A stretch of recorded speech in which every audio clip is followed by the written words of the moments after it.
Au nom du Père et du Fils et du Saint-Esprit, frères et sœurs chrétiens, chrétiennes de la paroisse Saint-Joseph du Muy en France, chers habitants de notre chère, belle cité du Muy, chers amis, nous voudrions vous saluer dans le nom de Jésus en cette solennité de l'ascension du Seigneur. Nous avons vécu des moments difficiles, moments de crise sanitaire. Nous continuons de la vivre d'une certaine façon. Mais pendant ce temps, Jésus, Dieu, est resté à nos côtés. Même si nous n'avons pas la possibilité de nous rencontrer à l'église, pour tous ceux qui pouvaient aller à l'église, Dieu a continué son histoire, Dieu a continué son alliance avec son peuple, avec nous, avec chacun de nous. Et aujourd'hui, nous voudrons, à travers cette méditation, vous rejoindre là où vous êtes, vous saluer et vous apporter cette bonne nouvelle, cette nouvelle de paix, cette nouvelle qui donne la vie.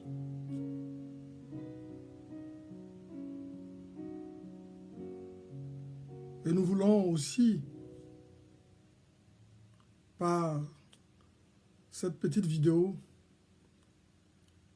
vous rassurer de nos prières,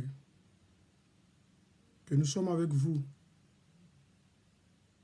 que l'Église est avec vous, l'Église qui est au cœur de cette cité.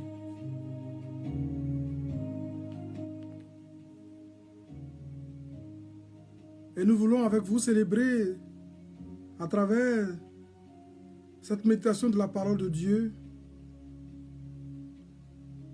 cet événement de l'ascension. Vous permettre de le vivre, de le comprendre et d'accueillir les bienfaits et les engagements qu'il nous propose. Nous voulons donc célébrer, vivre cette solennité de l'ascension sous le signe de la présence permanente en nous du ressuscité, qui est au cœur de la foi chrétienne, de la foi catholique.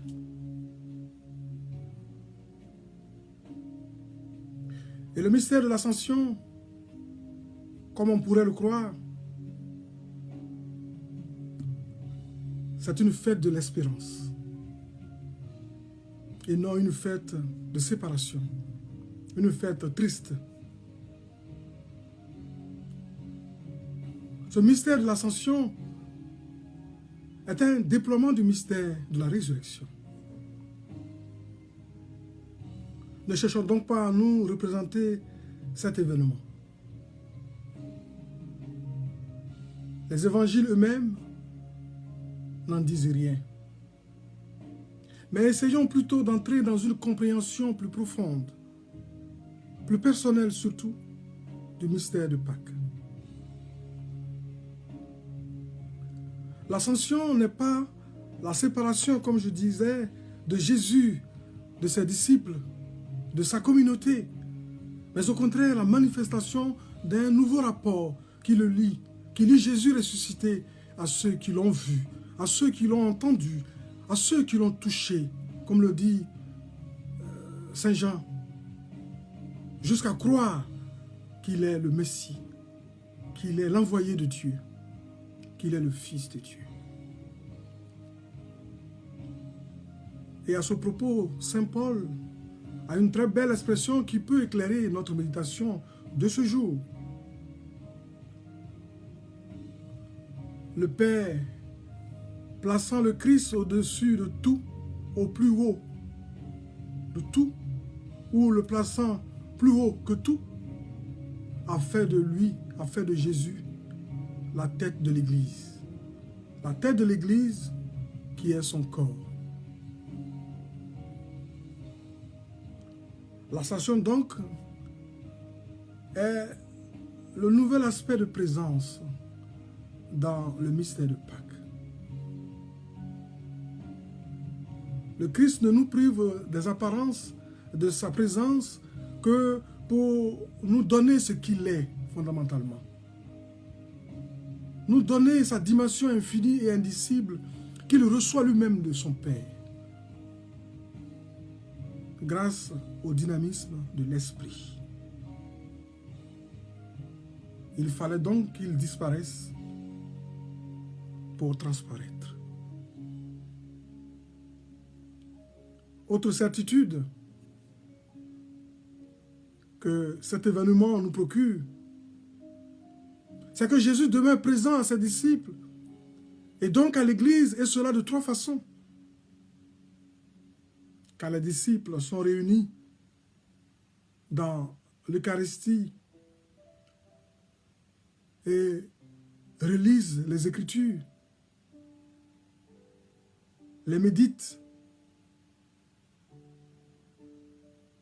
d'où l'allusion si fréquente au repas lors de ses apparitions.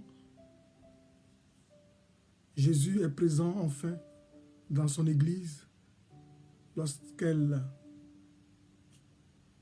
annonce le royaume. Vous serez mes témoins à Jérusalem, dans toute la Judée et la Samarie et jusqu'aux extrémités de la terre. Actes chapitre 1, verset 8. Comme le Père m'a envoyé, à mon tour je vous envoie. Jean chapitre 20, verset 21. Alors, la conséquence, c'est que commence le temps de l'Église, le temps de la mission. Que retenir donc de tous ces récits? Ceux des évangiles et celui des actes des apôtres sur l'événement de l'ascension. Tout d'abord, le fait que Jésus, mort et enseveli, est bien vivant. Non seulement le tombeau est vide, mais les disciples, après bien des doutes, en ont acquis la certitude. Il s'est fait voir, il s'est fait toucher, il a mangé avec eux. Il ne s'agit nullement d'un retour à la vie antérieure, mais d'une vie nouvelle, d'une vie mystérieuse, hors de l'espace et du temps, une vie dans l'esprit.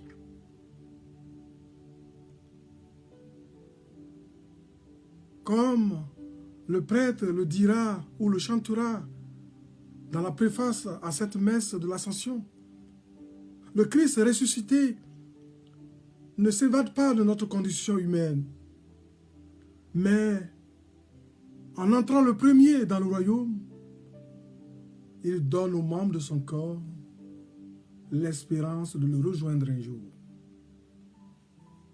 Le Christ ressuscité monte donc au ciel avec son humanité, avec notre humanité, et ses faiblesses, et ses joies, et ses peines, mais aussi son espérance. Il élève l'humanité et le cosmos dans la gloire du Père. L'ascension donc n'est pas la fin de l'incarnation, de la présence physique de Jésus en ce monde. Elle en est l'accomplissement.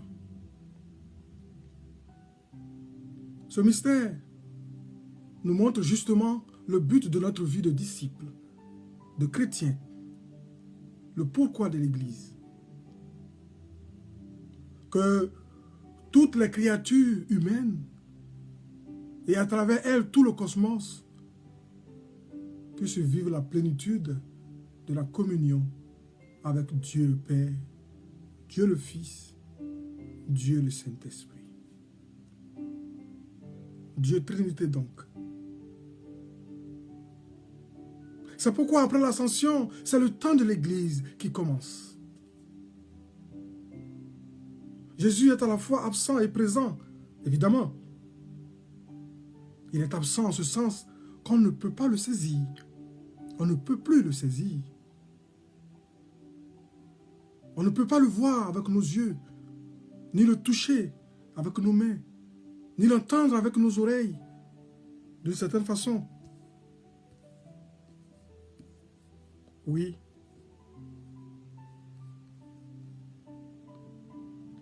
Jésus monte au ciel. Mais en même temps, il reste intensement présent aux hommes, à chacun d'entre nous, dans sa situation, dans ce qu'il vit, dans ce qu'il fait, dans ce qu'il ressent, dans ses projets, dans son avenir.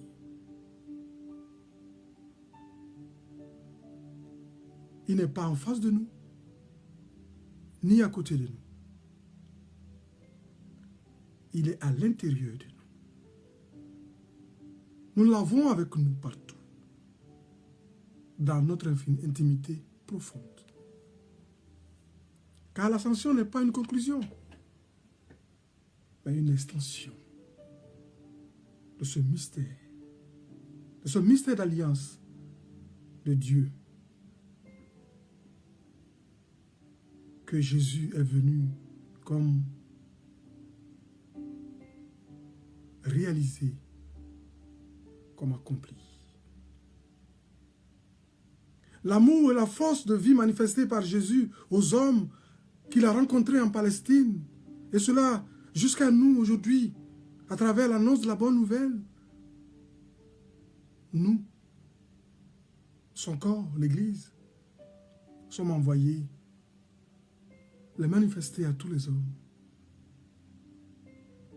C'est pourquoi, dit-il, vous allez recevoir une force, celle de l'Esprit Saint. C'est donc célébrer la réception de l'Esprit Saint. Alors, vous serez mes témoins.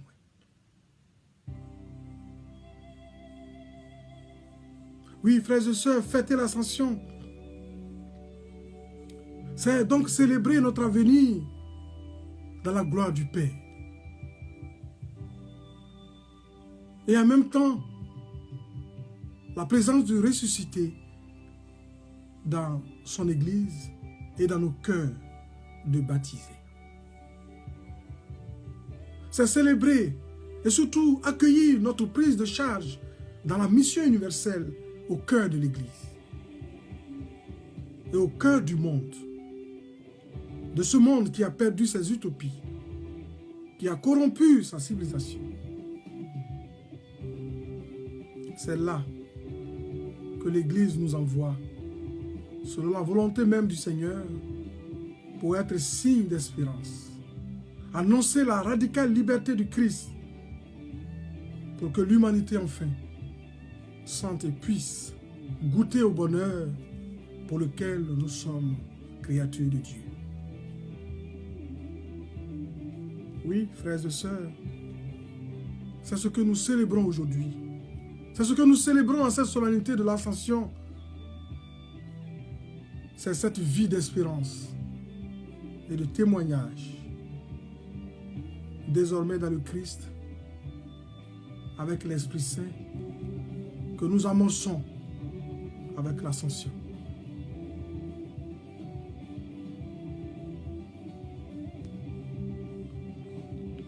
Le dimanche prochain, ou du moins le 30e mai, nous fêterons la Pentecôte, la venue de l'Esprit Saint sur les apôtres.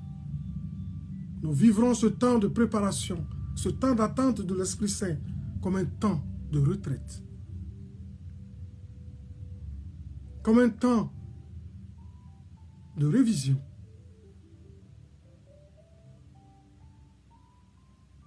De notre relation à Dieu. Déjà, à partir de ce soir, à 17 h, notre communauté, la communauté Mère du Divin Amour, commence son cénacle en ligne. De partout, vous pouvez le suivre sur YouTube et Facebook.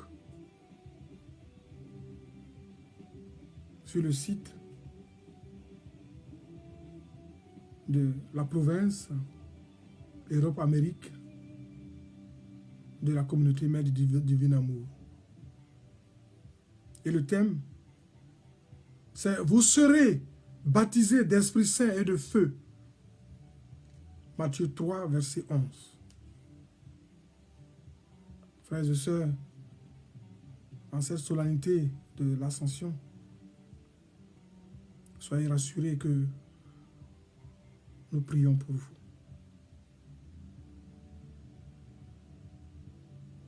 Que nous pensons à vous. Et avec vous, nous présentons au Seigneur les intentions du monde, les intentions de nos familles, les intentions de notre ville, de notre municipalité du Mouy. Alors ensemble, élevons notre voix et demandons au Seigneur, ô Seigneur, envoie ton esprit qui renouvelle la face de la terre et que notre prière monte vers Dieu. Amen. Bonne fête et que le Seigneur vous bénisse. Au nom du Père et du Fils et du Saint-Esprit. Amen.